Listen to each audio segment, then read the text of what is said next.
अस्सलाम वालेकुम वरहमतुल्लाहि वबरकातुहू। इस्लाम में डिप्रेशन का कोई स्कोप नहीं है। हम सब जानते हैं, अक्सर ये सुनते भी होंगे, कहा जाता है कि नाउमीदी कुफ्र है। नाउमीदी या नेगेटिव थिंकिंग या डिप्रेशन, ये सारी चीज़ जो है इंसान को रोकती है कुछ करने से। इंसान अगर चाहे तो हमेशा उसके लिए रास्ते खुले रहते हैं। और सेम चीज़ ये है कि आप दावत के मामले में भी देखेंगे कि अगर इंसान दीन के लिए जज्बा रखता हो, दीन के लिए काम करना चाहता हो, दीन के लिए कुछ करना चाहता हो, तो उसके लिए हमेशा रास्ता खुले हुए हैं, चाहे वो लॉकडाउन का सिचुएशन हो या कोई सिचुएशन हो। अगर हम गौर व फिक्र करेंगे, अल्लाह से दुआ करेंगे, तो हमें हमेशा कुछ ना कुछ रास्ता स्कोप दिखता है कि हम यहाँ से काम कर सकते हैं। तो एक रास्ता बंद होता है तो दूसरे रास्ता अल्लाह खोल देता है। कभी भी सारे रास्ते बंद नहीं होते। तो ये चीज़ें हमें सोचनी चाहिए कि भाई हम किन रास्तों का इंतखाब करें, कौन से तरीके का इंतखाब करें, ताकि हम इस्लाम का पैगाम, हक बातें, इस्लाम की जो शान के मुताबिक इस्लाम की जो डिफिनेशन है, जो परिचय है, वो इंसानों तक पहुँचे।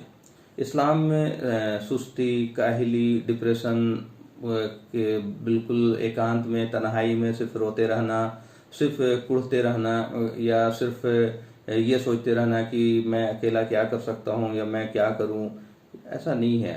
हर इंसान चाहे तो कंट्रीब्यूट कर सकता है, हर इंसान चाहे तो दीन के लिए कंट्रीब्यूट कर सकता है। देखिए, नमाज, रोज़ा, हज, ज़कात, ये मिनिमम फ़राइज़ हैं जो हमें करना ही है। अगर हम ये चीज़ नहीं करेंगे तो हमारे लिए तो जन्नत का रास्ता ही बंद है। लेकिन असल चीज़ जो है वो है अकामत दीन, दीन के लिए जद्दोजहद, दीन के लिए मशक्क़त, दीन के लिए भाग दौड़, दीन के लिए सोच व फिक्र, दीन के लिए अपनी एनर्जी खर्च करना, दीन के लिए अपने पैसा खर्च करना, दीन के लिए अपनी जिस्मानी ताकत लगाना। तो ये सारी चीज़ें हैं जो दीन के लिए चाहा जा रहा है। तो अगर हम करना चाहेंगे तो हमेशा स्कोप खुला रहता है। मैं उसके रिलेटेड कुछ एग्जाम्पल देना चाहता हूँ। जैसे कुरान की अपनी अहमियत है, अपनी शान है। कुरान अपने आप में एक मुकम्मल हिदायत की किताब है। कुरान पढ़ करके बहुत सारे लोग जिनको दावत नहीं दी गई, वो बहुत सारे लोग खुद ही ईमान ले आए। बहुत सारे ऐसे वाक़या हैं, जैसे एक वाक़या है एक सऊदी अरब का। उसमें एक स्पोर्ट्स के टीचर थे जो सऊदी अरब में अपॉइंटेड थे, वहाँ पे गाइड करने के लिए। स्पोर्ट्स के टीचर थे, कोच थे वो। तो जब उनका टर्म ख़त्म हो गया, जब वो लौटने लगे, तो बहुत सारे लोगों ने तोहफे दिए। तो किसी ने उनको कुरान भी दिया, जो तोहफे में वो रैप में था, बेहतरीन पैक था वो। और वो सारे तोहफे लेकर के वो जर्मनी चले गए। जर्मनी के थे, वो लौट गए और वो उन्होंने अपने तोहफे घर में जो है रख दिए। बहुत दिनों बाद जब वो अपने घर की सफाई वगैरह कर रहे थे, तो सारे तोहफे जब वो खोल रहे थे, तो उसमें वो तोहफे में वो कुरान निकला। तो बड़ा हैरत हुआ उनको देख कर कि भाई ये कुरान भी किसी ने तोहफे में दिया है। तो उनके अंदर वो जो है कुरान को पढ़ने की भी ख्वाहिश पैदा हुई। वो कुरान पढ़ने लगे और अल्हम्दुलिल्लाह कुरान की वो तासीर है, कुरान में वो अट्रैक्शन है, चूँकि वो अल्लाह की बात है। अल्लाह की बात जो है रूह पे असर करती है, दिलों पे असर करती है। जब इंसान पढ़ता है अल्लाह का कलाम, तो वो कह उठता है कि ये इंसान की कलाम नहीं है।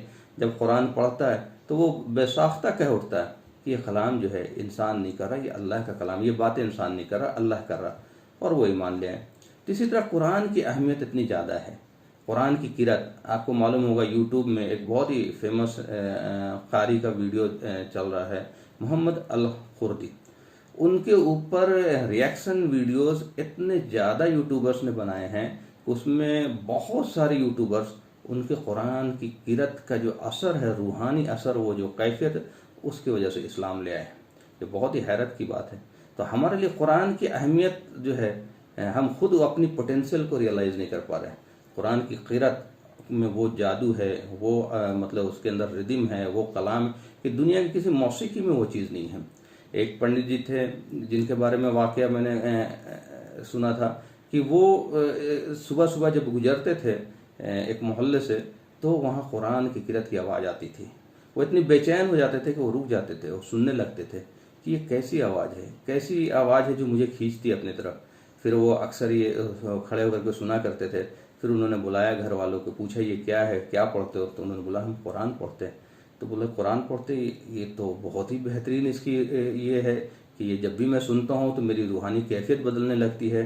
क्या मैं पढ़ सकता हूँ? आप क्यों नहीं पढ़ सकते? आपके लिए भी है, ये हुदल नास है, सारे इंसानियत की हिदायत की किताब है। आप भी अरबी सीखिए, आप भी इसको पढ़िए और उन्होंने भी कुरान पढ़ना शुरू किया और सीखना शुरू किया, अल्लाह ताला ने उन्हें हिदायत दी। तो ऐसे बहुत सारे लोग हैं जो कुरान की किरत को सुन करके सिर्फ हिदायत पे आ जा रहे हैं। बहुत सारे ऐसे लोग हैं जो मैं जानता हूँ, मेरे ऑफिस में एक शख्स थे, उन्होंने जब मेरी उनसे बात हुई तो बोले भाई मेरी दिल की जब भी बेचैनी होती है, जब भी मुझे परेशानी होती है, मैं जब गाड़ी चलाता हूँ तो मैं कुरान अजान लगा देता हूँ, मैं अजान रिकॉर्डेड रखा हुआ और मुझे इतनी सुकून मिलता है, इतना इत्मीनान मिलता है कि मुझे किसी चीज़ में वो सुकून नहीं मिलता है। मैं जब भी बेचैन होता हूँ, मेरे घर वाले परेशान हैं कि कहते यार ये तुम क्या लगा देते हो, तुम्हें सुनना है तो कोई गाना सुनो, कुछ और चीज़ें सुनो, ये क्या मुसलमानों वाली चीज़ लगा देते हो। बोलो मुझे किसी चीज़ में सुकून ही नहीं मिलता, मैं जब भी अजान सुनता हूँ मेरे दिल को सुकून आ जाता है। तो ये हम अपनी पोटेंशियल को खुद ही रियलाइज़ नहीं कर पा रहे।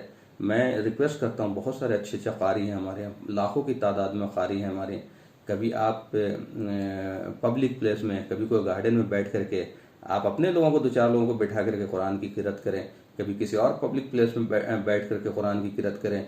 कभी आप कुरान को कहीं पे भी जहाँ पे दो चार लोग मुस्लिम भी हों, गैर मुस्लिम भी हों, वो सुन रहे हो, सुनाएं, अपनी बातों को कुरान को पहुँचाएँ, तो कुरान की अहमियत तो महसूस करें।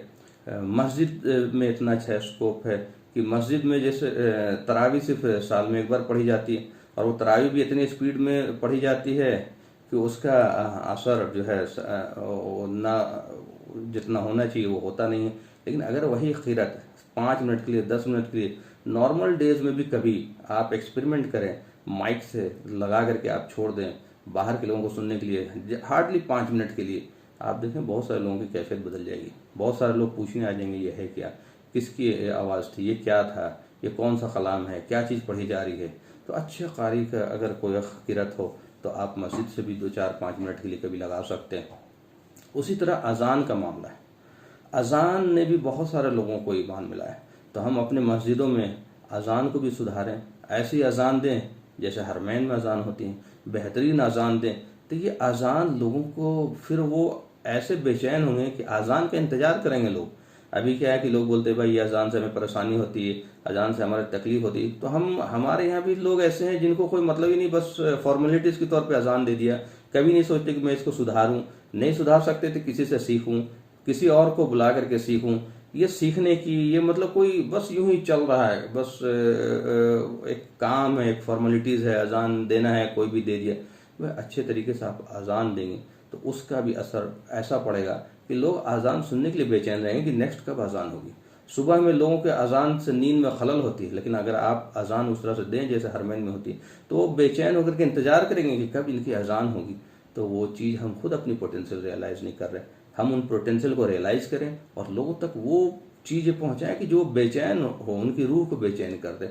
और ये कुरान, ये अजान, इसकी क़िरात लोगों को बेचैन करती है। आप इसको आजमाएं, आप इसको प्रैक्टिकली डेमोन्स्ट्रेट करके देखें, इंशाअल्लाह आप इसका फ़ायदा देखेंगे। अस्सलाम वालेकुम रहमतुल्लाहि व बरकातुहू।